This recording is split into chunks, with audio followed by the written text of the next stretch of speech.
2 Chronicles 12.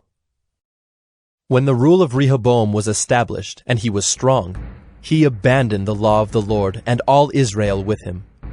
In the 5th year of King Rehoboam, because they had been unfaithful to the Lord, Shishak king of Egypt came up against Jerusalem with 1,200 chariots and 60,000 horsemen. And the people were without number who came with him from Egypt, Libyans, Sukkiim, and Ethiopians. And he took the fortified cities of Judah, and came as far as Jerusalem.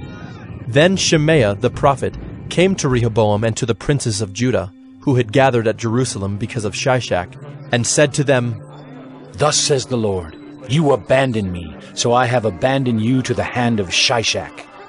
Then the princes of Israel and the king humbled themselves, and said, The Lord is righteous! When the Lord saw that they humbled themselves, the word of the Lord came to Shemaiah. They have humbled themselves. I will not destroy them, but I will grant them some deliverance, and my wrath shall not be poured out on Jerusalem by the hand of Shishak. Nevertheless, they shall be servants to him, that they may know my service and the service of the kingdoms of the countries. So Shishak, king of Egypt, came up against Jerusalem. He took away the treasures of the house of the Lord and the treasures of the king's house. He took away everything.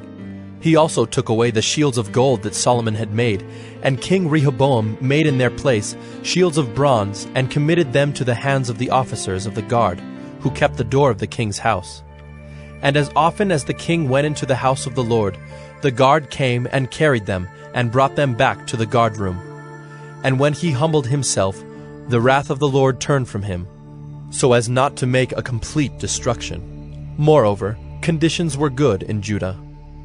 So King Rehoboam grew strong in Jerusalem and reigned. Rehoboam was 41 years old when he began to reign, and he reigned 17 years in Jerusalem, the city that the Lord had chosen out of all the tribes of Israel to put his name there. His mother's name was Naamah the Ammonite. And he did evil, for he did not set his heart to seek the Lord. Now the acts of Rehoboam, from first to last, are they not written in the Chronicles of Shemaiah the prophet and of Iddo the seer? There were continual wars between Rehoboam and Jeroboam, and Rehoboam slept with his fathers and was buried in the city of David, and Abijah his son reigned in his place.